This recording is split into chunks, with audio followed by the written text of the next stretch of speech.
Welcome. Okay, we're going to start now. Something that I did not share with you last week because we simply ran out of time, but something very important that I have to share with you. Okay? We spoke about last week the 5 levels of soul that we have going from lower to upper. We have our nefesh, ruach, neshama, chaya, and yechida. And you have to know this. If I wake you up at 3 in the morning, right, you have to be able to say, yeah, neshama, nefesh, ruach, what is this? Okay? Because once you become familiar with the terminology, then you can go to other books, and then you're familiar with it when they bring down these jargon words, then you got the concept, and then you're not left with a brick wall. Okay? But the amazing dynamic that we did learn last week was that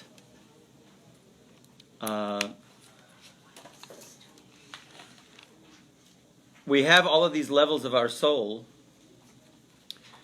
and all of these levels of our soul are all connected one to another, and we use the parable of the glass blower. That God, so to speak, is the glass blower. He takes a breath, he blows it through a tube into a glob of glass, and blows and makes a vessel. So the nefesh is the lower part, the part that rests, the part of our soul that rests in the lowest part of our body. Our ruach is a wind which blows like through the tube. The neshama is the breath. And then you have the will of the glass blower, right? The body of the glass blower, the will of the glass blower, the elements of the higher elements of our soul. And the amazing thing is really that we're always connected, right? There's no point in time where the wind desists from connecting to the nefesh, to the part that rests in the glob, and to the neshima, the breath, because we're still being breathed constantly. God is constantly willing us into creation. So here, I'm going to bring you something from Rav Kook. And it's really about tefillah, but it's going to explain something really dynamic. Okay? So he says here, Ein hatefillah ba ketikuna ki mitoch hamachshava. First step, tefillah, which is classically called prayer, but really, if you really know the word prayer that we defined in last week's class, on my Thursday class, palel, the word palel, means all to think, and it also means to judge. Interesting, we discussed all that. Why is it thinking, judge? But mainly, prayer is about thinking. Meditation, okay? But prayer doesn't come except with the thought that really, in truth, this thought, you have to know, this thought, shebe'emet haneshama hi tamid mitpalelas, that our neshama, that means our level 3 level soul, is always praying. Hi afa umitrapekes al doda. It flies up and is connected to its beloved without any barrier whatsoever. In other words, the neshama is totally connected to its divine source, and there's no barriers. Eila shebishas hatefillah hamasi. But then when we go, us down here, who are encased in our bodies, which are basically like shoes, okay? Because we say just like the shoes encase the lower parts of our body, right? So our bodies encase the lower parts of our soul. So there's elements to us that are way above that existing in other dimensions. But when we physically will go and get active in the act of praying, misgaleh b'foel, then it is revealed in actuality the tefillah of the neshama, the prayer of the neshama that is constantly praying. In other words, when we step into praying, what are we doing?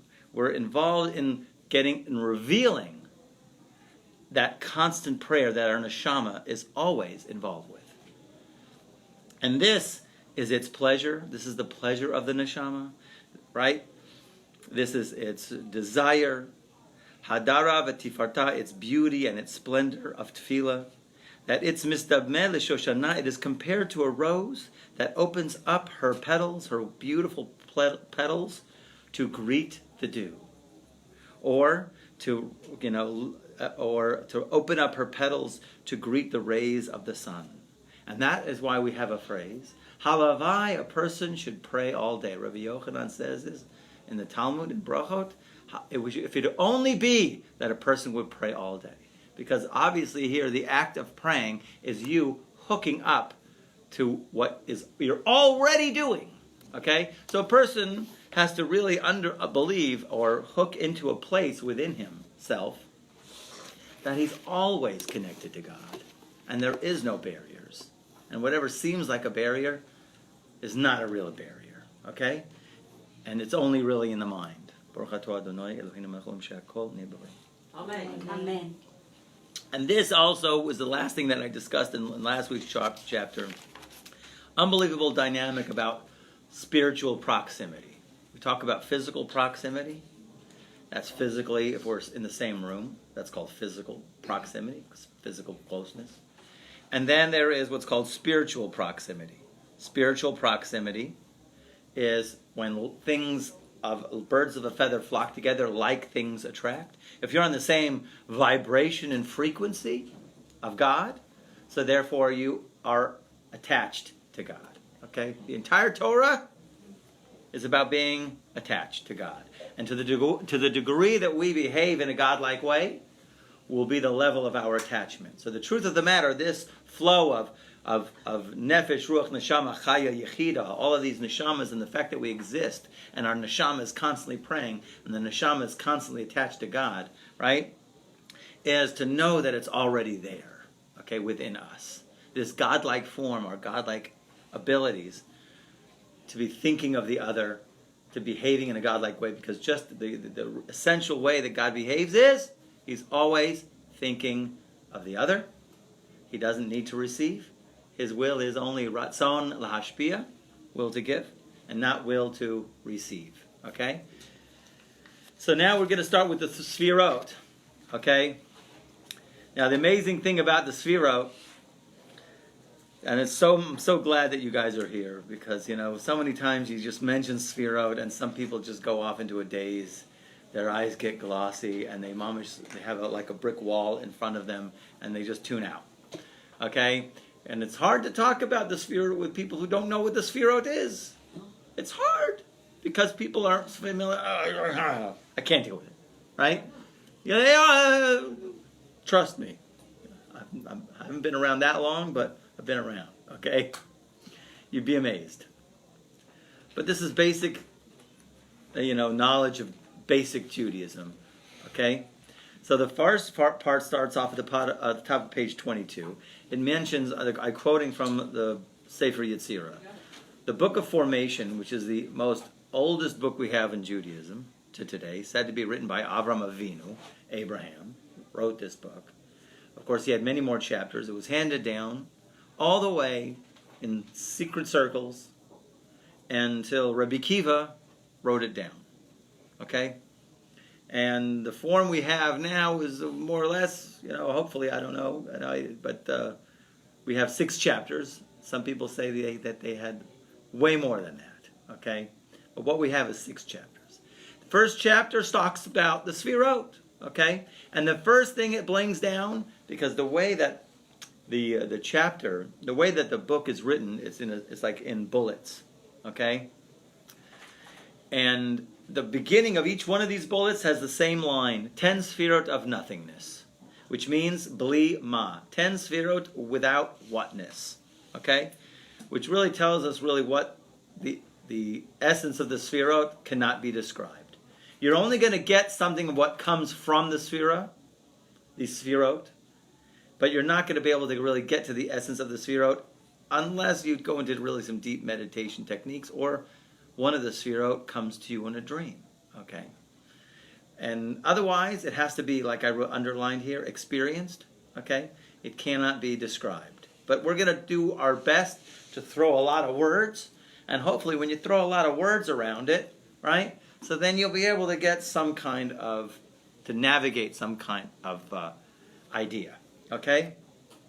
So to look at the root definition of the word sfira, actually it comes from the letters of samech pei resh, safar, and here are 1, 2, 3, 4, 5 different words in Hebrew of the word that spells out safar. Okay, so you have saper, which means to express, Ani saper lecha. That's what he say. I'm telling you. Okay? Sapir, and you have to kind of put these together. Okay? You have to kind of like meditative. Sapir is a sapphire, a brilliance, or a luminary. It's a stone. Okay? Safar is number, or mispar. Comes from actually the word number. It's counted. Actually, we do have 10 sfirot. Right? And safar also means boundary. And sefer also means book. So you got to try to tie these two to these different concepts. One, to express, to communicate, a sapphire, a number, a boundary, and a book. Okay? And a lot of this is going to be more experiential. But I'm going to give to you basically 2 functions. Okay? Basically, the sfirot are in 2 functions. 1, orot, which is lights, because they are called luminaries, the 10 illuminations. Okay? The 10 illuminations. Okay? That's what's called light. And then you'll have kalim, which is called vessels. Now, vessel limits and delineates God's infinite light that the creations can interact with God. Okay? So what we have, and basically a very huge Kabbalistic idea concept, is called lights and vessels, and you always have to know this. Okay? Lights and vessels. Because what is a vessel? And basically a vessel is obviously, as we see in the world, something as physically as a vessel. But then again, our minds are also vessels. Okay? We as a creation are also a vessel. What goes into the vessel? That's called light, or it's the light of God. And usually the light of God doesn't change, depending upon the vessel that it's in. Okay? If it's in a crude vessel, so it's going to come out a crude expression. But if it's going to be in a refined vessel, so then it will be a refined expression. The idea really here is everything in Kabbalah, and we're going to learn this more and more and more, is orot, lights, and vessels. Okay? So if you see, look at the definitions of safar, sefer, and all these different words, express communication, that's an element of light. Sapir, brilliance, luminary, that's off. Number is a delineation, that's more like a vessel. Boundary is definitely a vessel, and book is also a vessel. It's a communication. Okay? So basically these sfirot are going to function in 2 ways. Lights, they're going to illuminate, and they're also going to delineate and help us to grasp something. Okay? So the sfirot are the most basic modes of God's creative power. I like to call it actually the spiritual DNA of all of creation. Okay? The model, this is the lens that the Kabbalist looks in the world is going to be through these 10 sfirot. They're like channels of a divine flow, and we also have another name for it. We call it the tree of life. Okay? And a picture is worth 1,000 words if you want to just skip ahead. Right? To page 25, and you'll see the array of the 10 sfirot. Okay? The cosmic array. So, when we talk about the sfirot, really, we're talking about the DNA of every single thing in creation. Every single thing hooks up to one of these 10. Okay? They make the inner structure and makeup of the universes and serve as the bridge between God and His creation, as we're going to see. The sfirot are not God, but rather the medium with which everything takes place in the universe. An example of this is the famous story of the invisible man. Anybody remember that story, the invisible man? Claude Rains. I would never remember if I didn't see a lot of MASH when I was growing up. Okay, so the invisible man, he drank this potion. Everybody, if anybody is not familiar with the story, he drank this potion and became invisible. Okay, so if he didn't have any clothes on, and he'd be in the room, he can be in the room, and you would never know that he's there, and you can't have a relationship with him. It's something very intangible. But as soon as he starts to do things, so then there's something to relate to, right? And my memory was smoking a cigarette, bandage, glasses, and a hat, right? When you wear clothes, then okay. But if you take off the clothes, nothing, right? And if you hold up the gun, which is like the 2 strings, you can see, right? Those days, special effects, So, other than that, there's no one to relate to, right? So until he does something, picks up a glass, drinks, moves something, puts on clothes, only after he puts on garments can we have a relationship with him. The Sefirot are very much the same in the way that they are like the garments God wears in order to relate to the creation, but they are not God himself, God forbid. It's a bridge, okay? In other words, we're talking about we're finite, God is infinite. How do you get these two together? Doesn't seem possible. They bring a lot of times parables in the Gemara of, let's say, like if God communicates to us, would be like us trying to communicate with an ant. Okay? Try to communicate with an ant. Try to have a relationship with an ant. Okay? Some people do train flies, right? Don't they? Right? Famous jokes, like the guy, that was my pet fly. I was training him for In any case, when we talk about the infinite and we talk about us, we need a bridge. You need a way to relate. God needs a way, a bridge, in order to develop the relationship. And that bridge is the 10 Sefirot, these 10 levels of communication. Okay? I like to call them the 10 insights. Okay? Because really, the word 10 is a very significant number, is it not? Do we know 10 in the Torah? Are we familiar with the number 10? Right? You have 10 statements that God made creation. They all come from the 10 Sefirot. 10 commandments come from the 10 Sefirot. The 10 plagues in Egypt, 10 Sefirot. The 10 tests of Abraham, all rooted in that. Okay? Every single time there's a 10, it is rooted in the 10 Sefirot. Okay? And they all are alignment. You can say, what is Keter? Keter, you're going to see. The first commandment comes from Keter. Right? The first statement of creation is Keter. Right? The first plague was not. Okay? But in any case, the idea here is it's a garment. So here we have to go into something very important here, one of the most important concepts in Kabbalah. And you always have to hold on to this. It's called handling anthropomorphisms, which is like the biggest danger of studying Kabbalah. You can't take it physically, okay? You can't understand the concepts literally and physically, okay? And this is the best solution to it, is what we talk about right here, okay? The Sefirot of the Kabbalah are the keys to the precise meaning behind the anthropomorphic tones of the Bible. We all know that God has no physical form, yet we see so many places in the Bible that ascribe to him body parts, right? The hand of God with an outstretched arm, a mighty hand, right? How can you ascribe physical parts to God? We also see ascribed human emotions such as wisdom, truth, mercy, justice, and anger, okay? So how do we understand when the Bible speaks about that, hand of God, God got angry, okay? The explanation is all anthropomorphisms are borrowed terminology, okay? Most important two words, borrowed terminology. They're borrowed, okay?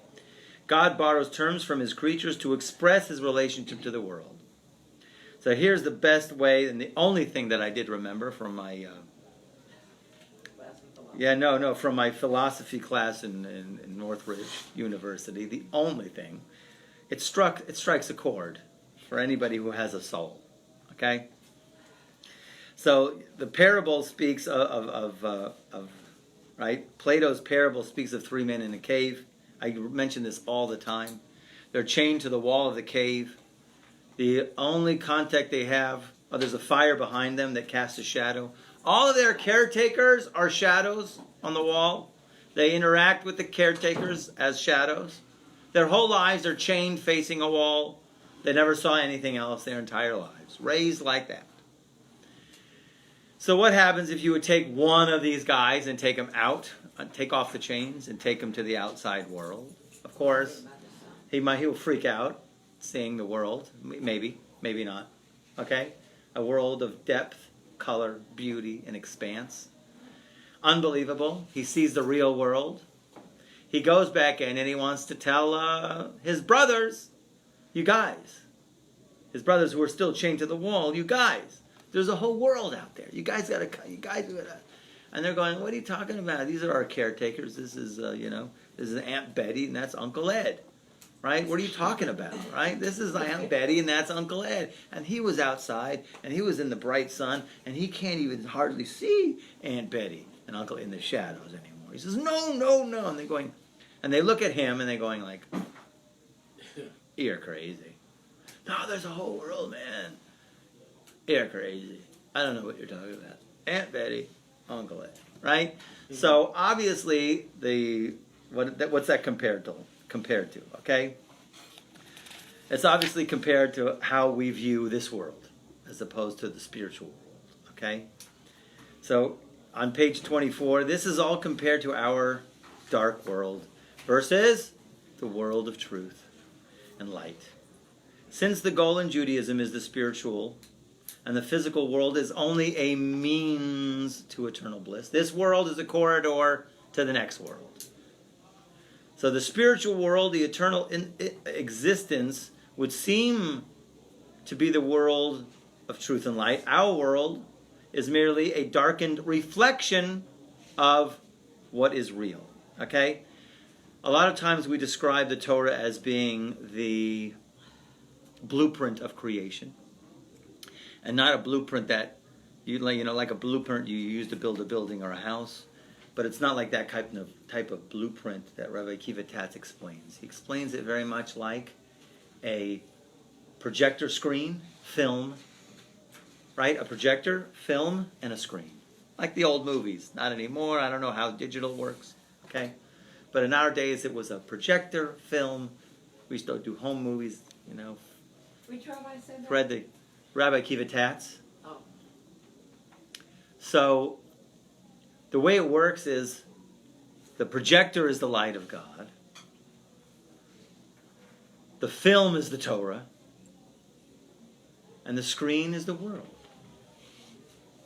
So every single thing that we see in the world really has its origin in the film. The film is the Torah. It is the blueprint of creation. But it's not a blueprint that you put away. It's a blueprint that is constantly giving every single thing its animation. Every single moment. And of course, the light of the projector is the light of God.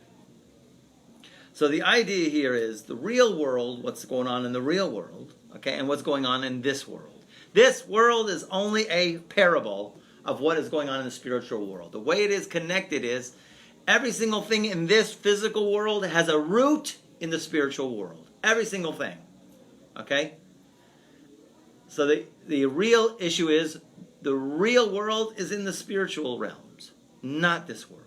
This world is only a mashal, what we call it, a parable, a comparison to what is really going on in the spiritual realms. When we look at our hand, that is not a real hand. Even though we are all used to it being real hands, very much like the guys looking on the shadow. That's Uncle Ed, right? No, that's not Uncle Ed. That's a shadow of Uncle Ed, okay? Here's Uncle Ed right here, right?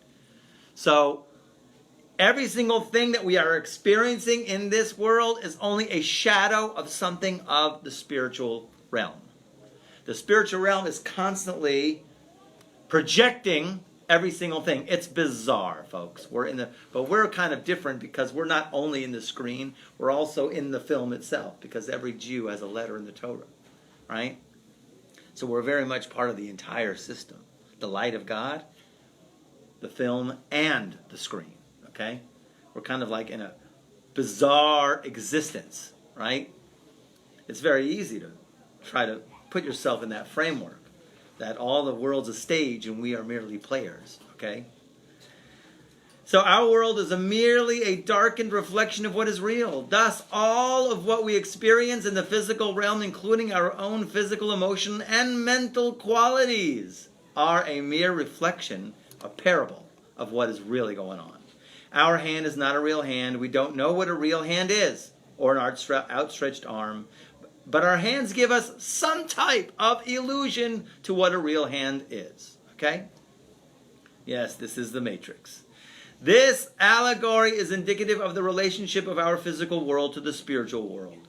Since we teach everything evolved originally from a spiritual essence, that means one of the 10 statements of creation God uttered, and the world came into being through the letters of God's utterances. Every single thing is still animated. And later became solidified and concealed in our physical world.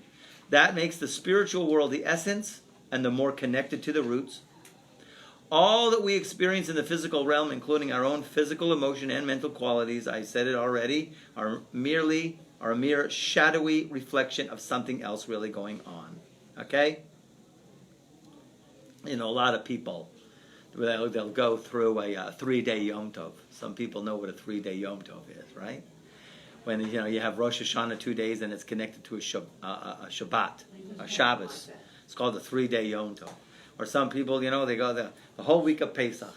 And they're, Baruch Hashem, they celebrate the entire week of Pesach. Kamosh tzarich, like they have to. And then what happens is, as soon as the holidays are over, the high holidays, people, don't let me catch you, okay, after this class. People might say, okay, it's back to reality. Okay? It's not back to reality. The reality is being connected to God through the Chagim and Shabbos and all of the mitzvahs. That's the real reality. When people say, I got to break, I got to go daven, and then they want to daven real quickly. They want to pray the afternoon prayer real quickly so they can get back to work, get back to the real world. That's not the way it works. You got to rewire your perception here, okay? The real world is when you're connected to God. The real world is the world of the soul that the neshama is constantly praying to God. That's the real world, okay? That's the real red pill, okay? Everybody thinks that this is the red pill, right? The real world, right? That's not so, okay? So thus these allegories are used to express a very profound relationship between God and his creation. So when we speak of God's eyes, we are alluding to what? Because it does say God's eyes, or such as God's eyes are always on the land of Israel. Okay? So we're not, God has eyes. No, God doesn't have eyes. What are we alluding to? Just an allusion to his being aware of everything. He's aware of everything. And God's hand, that's an expression of power. It says you see something expressed. So the Sfirot are the coded root form of these expressions. Like we say at the beginning, okay? There is, the Sfirot are really unknowable, but what comes out of them is something that we can be aware of. Okay, so here we go. Start off with page 25, the first 3 Sfirot. First, you have to understand the Sfirot in man. Right? It says, in the image of God, he created him. Male and female, he created them. So the Kabbalists say that this refers to the Sfirot that were reflected in man. In other words, when God said, let us make man in our likeness and image, that's this picture here. This is the prefab mold. Rashi says a prefab mold. Because obviously God doesn't have an image. Well, who's he talking about? Let us make man in our image. God don't have no image. So what's he talking about? So Rashi explains, there's a mold, a prefab mold. You know what a mold is, right? You have it there, you pour your lead into it, and then it hardens, then you pop it out, and it has the same shape of whatever it is, the mold there. This is the mold. So far we have a lot of concepts here. Bridge, it's a connection between us and infinity. It's the mold that we are created in, okay, that we're going to see, okay? Because you'll see here, if you just jut down to the picture here, you'll notice that the first 3 are mental, and the lower 7 are emotional. Okay, like I have the arrows here on the side. Just like we have a head, and we have a body. The Sfirot also have a head and a body. Okay? It's a microcosm. Man is seen as a microcosm of God's creative powers, and these are the creative powers. So, thus man is a microcosm of the Sfirot. All of the Sfirot are included within us. The qualities in man, such as fear, love, are a reflection of the qualities God uses in running the universe. In other words, there's a classic word that we do use for the Sfirot. In Hebrew, I'm going to call it Hanhagot. Hanhagot comes from the word, are these dry erase? Yes. Hanhagot. I just picked the light color. Okay. Hanhagot. Okay. Comes from the root nahag. Okay. What is nahag? Drive. Drive. Direct. A driving force. Okay? Hanhagot is how God is going to how do I worded it somewhere differently here.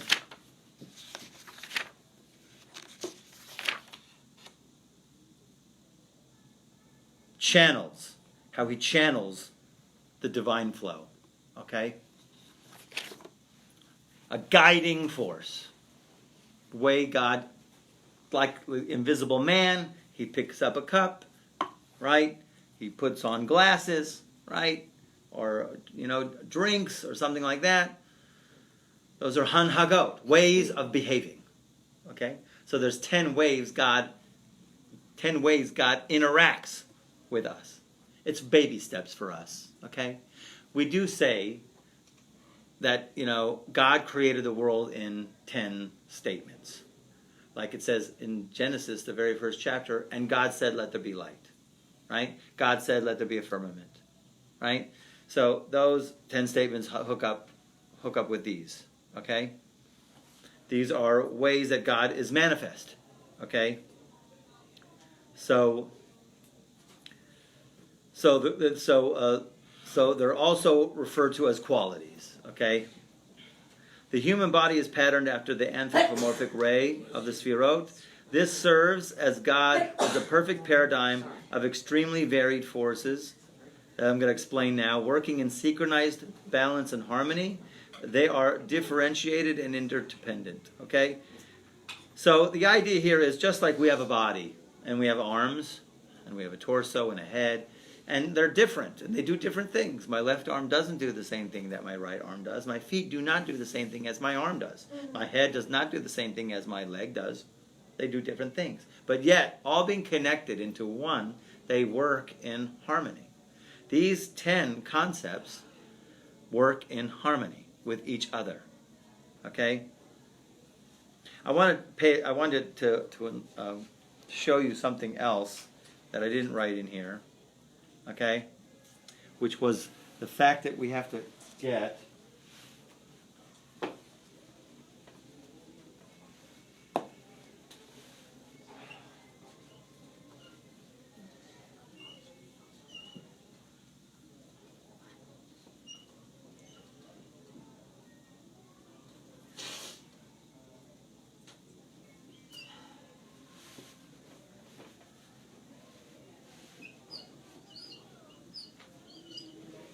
okay, these are the 10 Sefirot. Okay, 10. Okay, ways how God behaves with the world. But you have to understand the 3 columns. Notice how they are arranged in 3 columns. Okay, you have the right column, you have the left, and then you have the center. Okay? You have to be aware of this. Okay? We do say that the world exists on 3 things. That's the first rule in Pirkei Avos. Ha'olam omed al shlosh devarim, al haTorah, al ha'avoda, v'al gemilus chasadim. On Torah, on service, and on acts of loving kindness. These are the 3 pillars here. Every single thing. When you learn this stuff, you will be able to hook it up into everything, and everything falls into place and makes unbelievable sense. Okay? So now let's go on in the first 3. Okay? The first 3 are called the mental Sefirot. Okay? The first 3 are the mental Sefirot. We really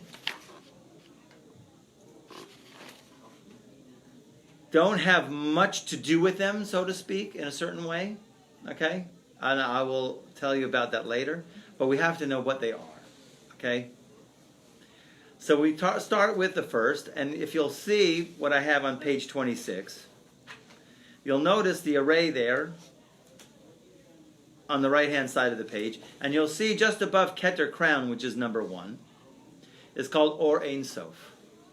We have to always understand that the way of the divine flow always comes from the top and flows down through the array of the 10 sefirot until it gets to the bottom.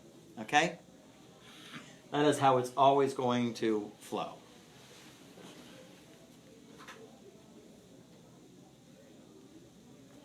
Okay, so Keter. Now, all of these things, these 12 things, are all descriptive terms, but they're not going to describe its essence. Like I say, this is for your journey, okay? They're just tools or handles to try to help you try to grasp what Keter, what crown is, okay? So, first we talk about crown as being transcendental in nature, which is like a crown which rests on the head, not really part of the body, very much like my kippah. Okay? It's not really part of my body. It's there, but it's not really part of my body. Okay? It is very high, and this is the thing that it represents, the primal cause, or what we'll call the superconscious will of God. We're going to look at it in terms of how God's divine flow will manifest. And it always comes from Keter. Okay? Interestingly enough, Keter is related to the highest name of God, Aleph, which is called Ekyeh, Aleph Hey Yud Hey, right? Ekyeh, which we call when Moshe was at the burning bush, right? And Moses saying, "Well, what am I going to say? What name am I going to tell the Jewish people?" And it was this name, the name that comes from this highest place, okay? And we'll discover why. So it really represents a superconscious will of God. Number 3, it represents the final purpose and goals towards which creation is headed. In other words, at the very upper will, the will of what God wanted to do in creation, which is basically, I want to give. Okay? So the idea really here is when the Jewish people were in Egypt, it was an issue, it was a big problem. The Jewish people weren't worthy of being redeemed from Egypt. They were sunken in 49 levels of defilement. And according to all of the checks and balances in the accounting department in heaven, and there is a heavenly accounting department, okay? Love those guys, okay?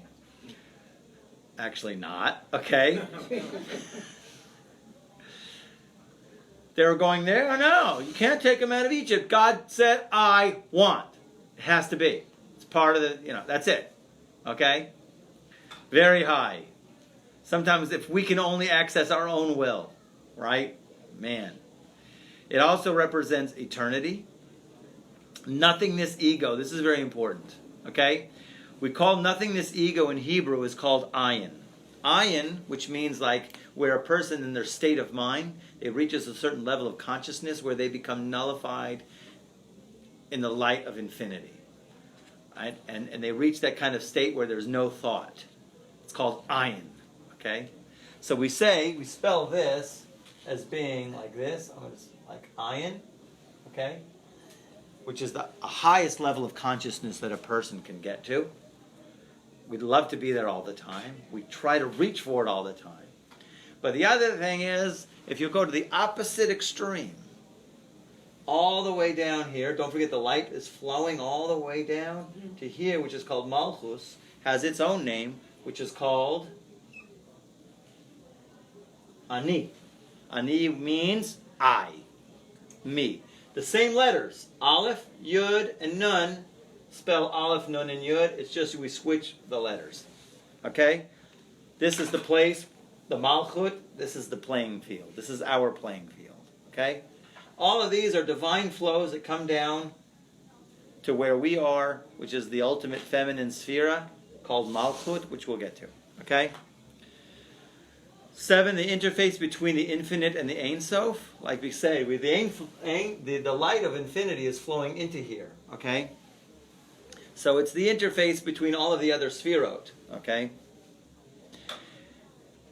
It is completely hidden, like the first commandment and the first statement of creation. See, the first statement of creation, it said God created the world in 10 statements, right? They actually, in the Gemara, they could do these things. The Gemara, they says, wait, we counted, there's only 9, right?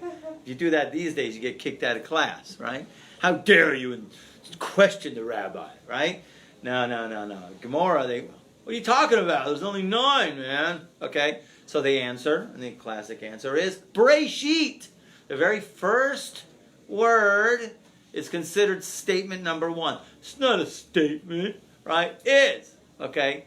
Because it's very hidden. Keter is so hidden, right? Barely there. Really, when these wills come into your mind, where do they come from, man? Okay? So, the idea here of Breshit, I call Breshit actually the wink. Okay? It's not like, and God said. It's not your class. By the way, Rabbi Shimon Bar Yochai, Tikkun Zohar, has a whole book, 70 chapters, and some very long, mind you, all on the one word Bereshit, that first word in the Torah. 70 chapters on one word, on the first word. Right? There's a lot there, okay? Really, R.A. Kaplan did say that, you'll look at these 10 sfirot, these 10 illuminations, and in each one is going to be different from the other one, but really, it's really Keter is dressed in this one, or dressed in this one, or dressed in all of these. Okay, so really it's the same light of Keter, just a different dressing, just a different mask, different way of behaving. Okay? The first commandment is also kind of hidden in a certain way. It's not a real commandment like thou shalt or thou shalt not keep Shabbos. It's not really. It's more like I'm Hashem your God, and like, okay, is there a commandment in there? Thank God we have commentators who say, yeah, that's the commandment too. Have emunah. You have to believe. Okay? Okay, 9, inner volition. It's the inner mind. 10, indeterminism. Kind of random, huh? 11, the world of mercy, the 13 attributes. This is the place where the 13 attributes come from when we pray on Yom Kippur. And on the 10 days of tshuva, and those people are saying slichot all the month of Elul, and they say Kel Hashem Kel Rachum Mechanun Erech Apayim. The 13 attributes of mercy, which everybody has to practice doing, comes from here. So really, the idea here is when you say those 13 attributes, and when you're in a synagogue and saying those, the idea here is you're really accepting upon yourself to behave like that with your fellow man. Because to the degree that we behave like that, God is that way with us. And when we behave like that, we hook up to the highest. Okay? And then, of course, the world of tshuva, because tshuva was created before the world. That is Keter, the crown above, the skull encasing the brain. Now we're going to get to left brain and right brain on chapter 27, called Chachma. Okay? Chachma, I always like to look at Chachma as the seed. Okay? A seed, you can break it up, and it doesn't really have anything in it. It doesn't have a picture of the tree. It doesn't have a picture of the fruit. It's just a seed, right? It's undifferentiated potential, like a seed. Okay? Like water. He also used water. Water takes on any shape of any vessel you put into it, depending upon the vessel. It's just water. Okay? So wisdom is the water, and Bina, understanding, are the pipes. You have to understand that, and we'll get to that. Now this is an interesting one, really bizarre. Not so bizarre, because if you'll study Sefer Yetzirah, which I'm debating if we should do that after this book, go into Sefer Yetzirah or this other book, okay, is the past. Wisdom is associated with the past. That's right, there's a Sphira, which is associated with the past, and Bina, number 3, is associated with the future. It's wild, because I remember seeing a while ago, there was a science fiction movie about these huge ships that came and landed. I think there were 12 ships total, right? And they got this special interpreter, lady language expert, to try to figure out what the language is, right? And she's trying to communicate with these entities, right? They go into the ship, and these weirdo entities behind the glass, right? And they communicate in the language of circles. Like she was like seeing on the screen just a bunch of circles, right? And she was trying to decipher but slight little differences in the circles, and she finally figured out at the end of the movie, this circle is the circle, how to like transcend time, how to basically, being able to figure out past and future, and then she was able to go ahead and save the planet through that. Okay. What movie was that? I don't remember. So, you know, why, the day the earth stood still. I don't know. Sorry. That's 50s, man. Twilight Zone. All right. Past. You said future is... Chochmah is past, Bina is future. We'll see that on the next page. 3. As incomprehensible as Keter crown, because it's a seed. You can't differentiate it. 4. It parallels the universe of Atzilut, as we spoke with the 4 levels, the 4 universes. You got to know your universes. You got to know your jargon. Atzilut, Bria, Yetzira, Asiya. Okay? Atzilut is the highest, the one that we talk about. At least we can talk about Atzilut. You can say a name for Atzilut. We mentioned things coming from Atzilut. 5 represent the axioms which define the world. For example, shortest distance between 2 points is a straight line. That's a rule. The question is, what do you do with such a rule? Okay, it's an abstract kind of rule. But there's how to apply the rule. Then when you're traveling, you understand the shortest distance between 2 points is a straight line. Then you can apply it. So this is just like unapplied wisdom. Okay? 6, what a person learns from other. That's the biggest thing. We say that B'Tzalel was endowed with Chachma, Bina, and Dat. Chachma, Bina, and Dat. Rashi explains Chachma there to be he learned from other people. That's a big one. Don't think that's small, folks. Learning from other people, we'll call that the school of wisdom, because if a person tells you, don't go down that street at night, man, right? So that's something to pay attention to. You learn from other people. Otherwise, you don't listen to them, and then you've joined a different school. There's only 2 schools. There's wisdom, i.e., learn from other people. Or there's hard knocks, which was, I'm not going to listen to you, and you go down and you get mugged. Okay? So therefore, boy, I'm not going to go down that street again. So therefore, you learn the other way. Right? So either you learn from the sages, the wisdom, the ancient wisdom that's handed down, and you can avoid the pitfalls and the dangers and listen to them. Or you can try to wing it yourself and bang your head against the wall until you finally go to somebody and go, I don't understand, Rabbi. Well, my head is hurting, man. Okay? So maybe you shouldn't bang your head against the wall. Okay? So then what you learn from others is called Chachma. Yes, it is. Now, the interesting thing about the word Chachma, in number 7, it has really 2 words, Koach and Ma. Koach means strength or potential of, and Ma means what. It is the power of what. Just like a seed. You don't know what it is, but it's got tremendous potential. Okay? Koach Ma, the power of what, or potential of what. Okay? 8, it's called male, or really it has another name. It's called Abba, which is father. Abba. And the most pertinent side for us, at least when I was in yeshiva in the 80s, it was the left side of the brain.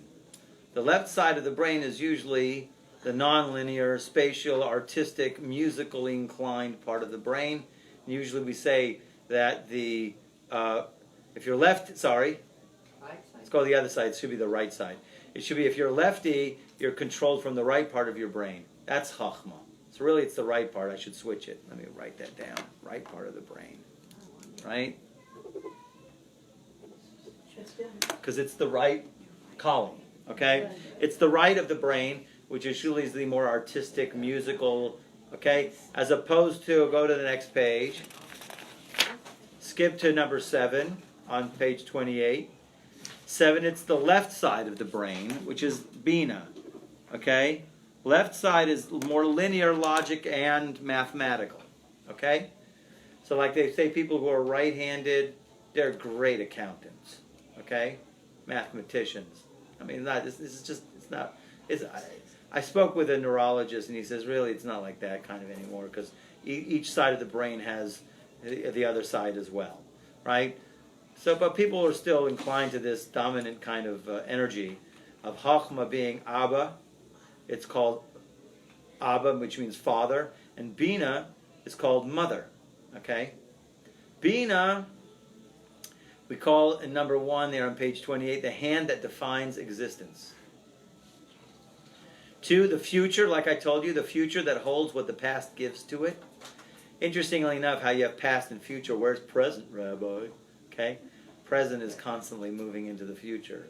Is there a present? We only have present. but yet it's constantly moving. We don't have a grip on present, okay? As soon as you grip it, it's already either in the past. It's in the past, okay? But the interesting thing, I have to just digress for a little bit, just amazing, is that, for kosher animals, it needs 2 signs for an animal, kosher animal. The kosher signs for an animal are it has to have cloven hooves and chew its cud. These are very dynamic in terms of the spiritual realm. You remember when I'm telling you about every single thing in physical existence has its spiritual counterpart in the higher realms? Yes, it does. What difference does it make if it chews its cud and it has cloven hooves? Okay, this is really dynamic. Okay, there's a great midrash which speaks about Edom, Esau, the descendants of Esau, is compared to the pig. Ishmael is the camel, and Israel is the sheep. Hold on. I'll get to it later. Don't forget I'm recording here, so. Okay. Israel is the sheep.